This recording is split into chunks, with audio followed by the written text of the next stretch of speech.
And welcome back to the monthly themed Who Would Win. And we got two of these this week, plus the one at the beginning of next week, which is for February. It's the Akatsuki versus the Espada. And so far in this, in our bout so far with these guys, it hasn't been going very well for the Akatsuki. They haven't been completely overwhelmed. Like they've managed to garner a couple wins. Like Zetsu, unfortunately, did not fare very well. I'm looking at my information right here. Zetsu did not fare well at all. Neither did Hidan. But then against Sasori, Nnoitra, they were able to get a couple wins. So now we're on to Kakuzu. Now, Kakuzu was one of the much stronger members of Akatsuki. He was probably one of my favorite members. And basically, he came from the village hidden in the waterfall. He escaped one of the forbidden techniques called the Grudge Fear. Now, I don't really have a display up here right now, but basically his body is just, there's very little actual blood in his body, but there's like these living tendrils that basically can steal hearts and keep them there for his own basically service of life. He can use them to keep himself alive. Plus, he gains the chakra nature of whatever the mask on his back is there. He usually has up to 5. One for each chakra nature. It's believed that his primary one, though, is Earth. And these individuals can also separate and move individually with each other. Like, they move as, like, individual, creatures and beings of mass. He's extremely dangerous, able to use all 5 chakra elements, able to use them in conjunction like wind and fire. So the question is, how, at least in my opinion, does he fare up against the Akatsuki or the Espada? Well, let's start with Espada number 9. Ooh, that's a smaller picture than I was anticipating. 1 second here. Well, nope, that's not the right one either. Where is there it is. There it is. Yeah, I meant to hide that. 1 second. This is all messed up now. Oh dear. Meant to hide that. There we go. There we go. It's all fixed now. Or was fixed. There we go. Ugh. So, anyway, the first Espada is Espada number 9. Now, there is 10 of them, but Espada number 10, Yami, is technically the strongest Espada, so we're not looking over him. Espada number 9 is Ainero.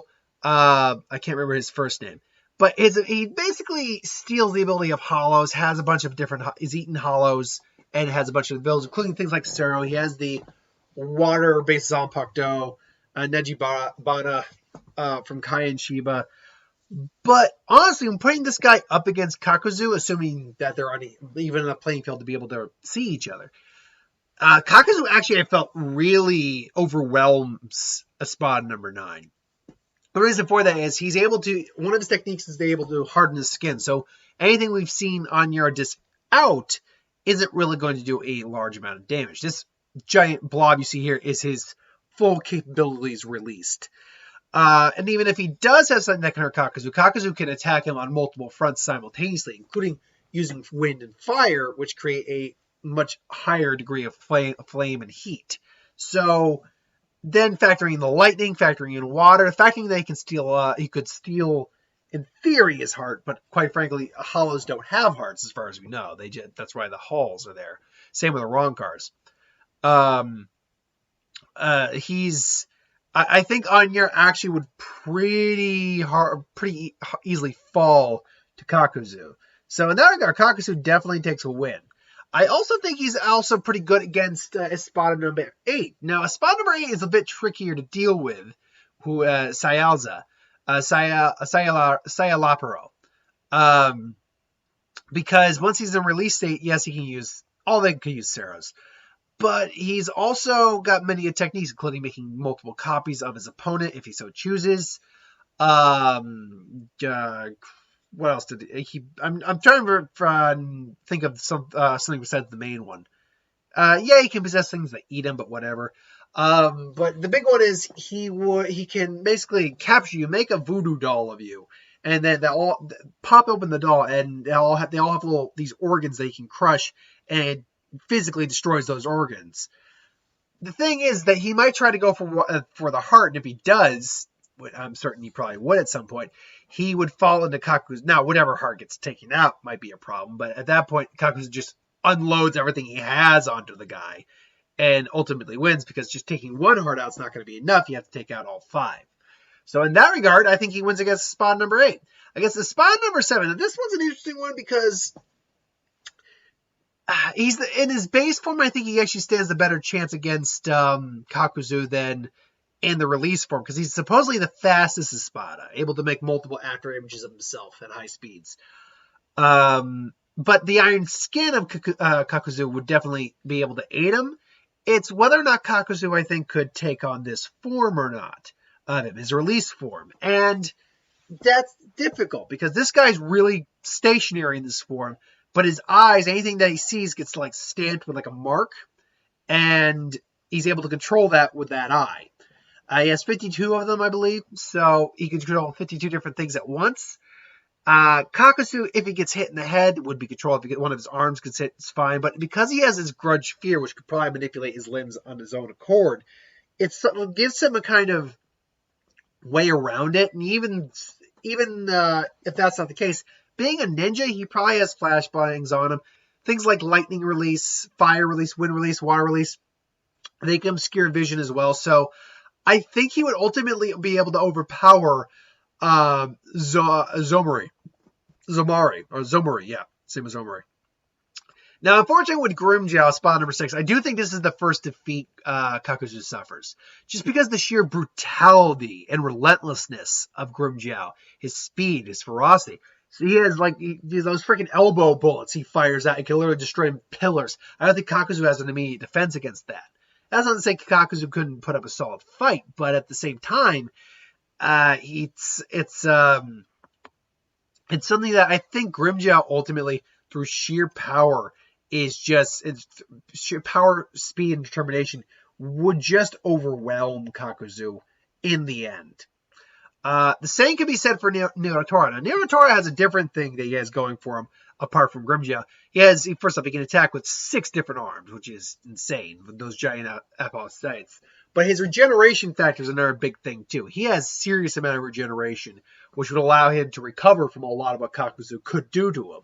And those blades would be probably sharp enough to cut through most of the grudge fears, most of the masks. He can fire Sarah from his tongue if he needs to. So he's very much someone I think that would beat Kakuzu. Same with Ulquiorra. Ulquiorra has the advantage of flight, and he's the only one we know who has a second release officially.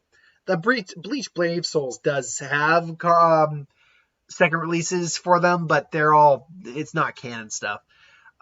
In this second release form, which is the form he'd probably go to, but ultimately, he can fire energy lances that pretty much have the power of a nuke, which I don't think Kakuzu could survive a nuke.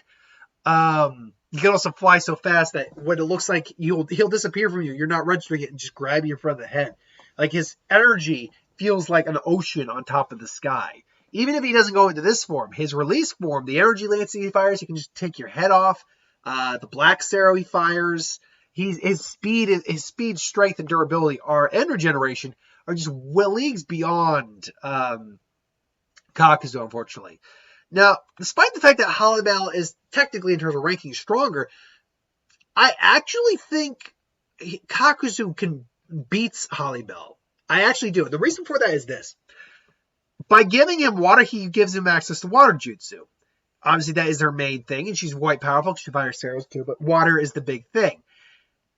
But the fact of the matter is, he has both Earth, which is strong against water in the Naruto universe, which can swallow it up and keep that at bay, and lightning, which water conducts. So I think he actually, through an arduous battle, mind you, takes down Halibel. Unfortunately, after Halibel, that was pretty much the only one I could really justify giving him the win on, because let's face it, Baragon, I'm gonna be completely honest with you right here, right now, when we go into the rest of these. No one, and I mean no one, I put up against Baragon on the Akatsuki side won. He is the only one that I was able to do that has a clean 100% win record against the Akatsuki. Just because of how hacks that freaking Respira ability really is.